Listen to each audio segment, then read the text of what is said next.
বন্ধুরা, তোমরা সবাই কেমন আছো? আশা করি সবাই ভালো আছো। আইইউসি লাইফস্টাইলে সবাইকে স্বাগত জানিয়ে আজকের এই ভিডিওটা শুরু করলাম।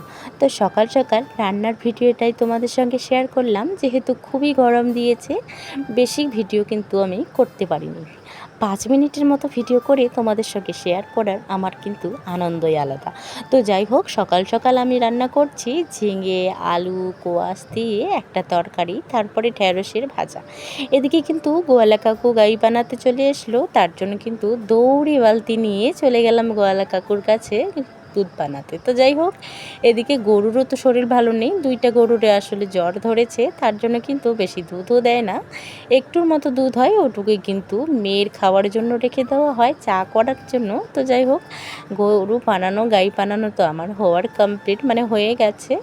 এখন কিন্তু একটু ধানও ভিজিয়ে রাখলাম, যেহেতু খুবই গরম চালিয়েছে, তার জন্য কিন্তু ধানও সিদ্ধ করা হবে। তো যাই হোক, এদিকে কিন্তু আমি ধানটাও তুলে রাখছি। 2 দিনকার আগের যেহেতু ধান সিদ্ধ করা এগুলা কিন্তু কমপ্লিট হয়ে গেছে শুকনো। তো এখন কিন্তু বস্তাতে তুলে সাইডে রেখে দিব। আমার বরমশাই এসে কিন্তু ঘরে মুখটা বেঁধে ঘরে রেখে দিবে আর কি বস্তাটা। তো যাই হোক, এদিকে কিন্তু আমি আস্তে আস্তে ধানগুলো তুলে নিচ্ছি। হয়তো আমার ধানগুলো একটু কড়াই হয়েছে শুকানো, তো শুকানো করা হয়ে গেছে, তো কিছু কোনো ব্যাপার না, কারণ কয়েকদিন পরে রাখলেই কিন্তু একটু ড্যামেজ হয়ে যাবে, আর বেশি কিন্তু মানে শুকোতে আর হবে না। ওরকমই যদি মেলে নিয়ে গিয়ে যদি ভাঙায় তাহলে কিছুই হবে না। তো যাই হোক, এদিকে আমার ধান তোলাও কিন্তু কমপ্লিটের দিকে। আজকে যেহেতু খুবই রৌদ্র দিয়েছে, আমার শরীরটাও অনেকটাই ক্লান্ত হয়ে গেছে। ক্লান্ত হওয়ার পরে কিন্তু তোমাদের সঙ্গে ভিডিও বেশি শেয়ার করতে পারিনি। যেটুকু ভিডিও করেছি ওটাকে তোমাদের সঙ্গে শেয়ার করার অনেকটাই চেষ্টা করছি। তো যাই হোক, এদিকে আমার মেয়েরও কাণ্ড কারখানাটা দেখো।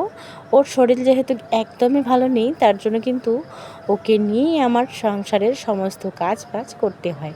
আর এদিকে খেলতে খেলতে কিন্তু একটু আগে আর কি ওর হাতটাও কেটে যাবে। বললাম যে গামলাটা নিয়ে গিয়ে ঘরে রাখো, তো এখন কিন্তু গামলা নিয়ে গিয়ে ঘরে রেখে দিল।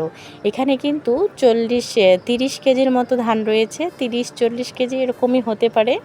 তো ওগুলা ধান কিন্তু আমি টেনে নিয়ে এসে কিন্তু বস্তার উপরে রেখে দিলাম। এখন কিন্তু একটু ঢাইকাও রাখবো। তো যাই হোক, আমার কিন্তু ধান তোলা একদমই কমপ্লিট। গরম চালিয়েছে মা।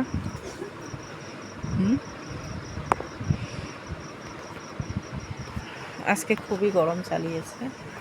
এই যে গরমে ফ্যানের হাওয়া খাচ্ছি, সত্যি কথা বলতে ফ্যানের হাওয়া কোনো কিছুই হচ্ছে না, কারণ এত গরম। এদিকে বর্মশাই তো কাজ থেকে এসে ক্লান্ত হয়ে পড়েছে, কারণ এত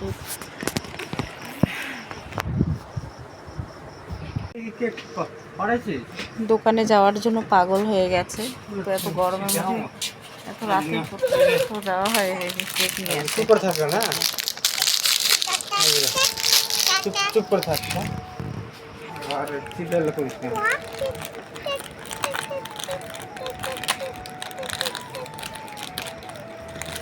মেয়ের পাপা ছোট্ট করে একটা কেক নিয়ে এসেছে, এটাইতে কিন্তু খুশি আমার মেয়ে।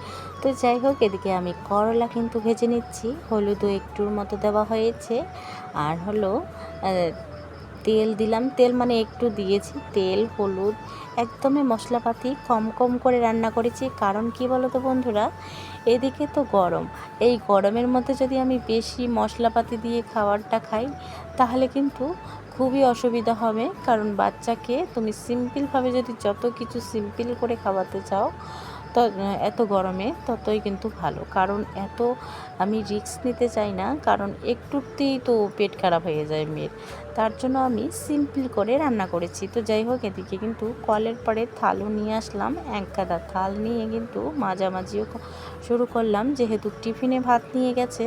আর একটু আগে কিন্তু আমাদের চাও যেহেতু খাওয়া হয়ে গেল, তার জন্য কিন্তু এগুলো সব কিছুই মেজে নেই। আর তোমরাই দেখো, এত রাত হয়েছে তবুও কিন্তু ঘুমাইনি এখনও। আর 2 দিন ধরে যেহেতু আমার মেয়ে পান্তা ভাত খাচ্ছে, তার জন্য কিন্তু বাহানা করছে রাতে যে পান্তা ভাতই খাবো। তো যাই হোক, আমার মেয়ে কিন্তু হতে পারে ছোট, কিন্তু আমাকে অনেক কাজে হেল্প করে দেয়। এদিকে বললাম ড্রামটা নিয়ে আসো, এখানে কিন্তু সার্ফ আছে, সার্ফ দিয়ে একটু ভাঁড়াগুলো মেজে নিই। তো যাই হোক এক এক করে কিন্তু থাল বাসন মেজে ঘরে নিয়ে গিয়ে রাখবো। রেখে কিন্তু স্নান করে আমি একটু শুয়ে পড়বো। শুয়ে পড়ে আবারও উঠে আমার কিন্তু রান্নাবান্না কমপ্লিট হয়ে গেছে, যেহেতু সিম্পল রান্না তার জন্য তাড়াহুড়ো করে নিলাম। এদিকে কয়েকটা জামা ছিল মেয়ের, যেহেতু সন্ধ্যার আগে স্নান করেছে, ওই জামা দুটো ধুয়ে কিন্তু এখন কিন্তু ঘরে যাব, মানে একদমই কমপ্লিটের দিকে আর কি আমার রান্না কমপ্লিট করে রাস্তায় চলে গেছিলাম ঘুরতে। কারণ কি বলো তো বন্ধুরা, কারেন্ট চলে গেছিলো, মানে খাওয়া দাওয়া করে এদিকে কারেন্ট চলে গেছে, খাওয়া দাওয়াও শেষ, কারেন্টও চলে গেছে। আর আমার শাশুড়ি মায়ের একটু যেহেতু লেট হয় খেতে, তার জন্য কিন্তু মানে কি আর বলি, কারেন্টের আর কি কারেন্ট চলে গেছে, একটু নাগাদ ভাত ছিল, একটু গিয়ে আর কি খেয়ে নিল ঝট করে। তো যাই হোক এদিকে কিন্তু মেয়ে আমার ঘুমিয়ে পড়েছে, ও এখনও ঘুমায়নি, মানে ঘুমাবে আর কি।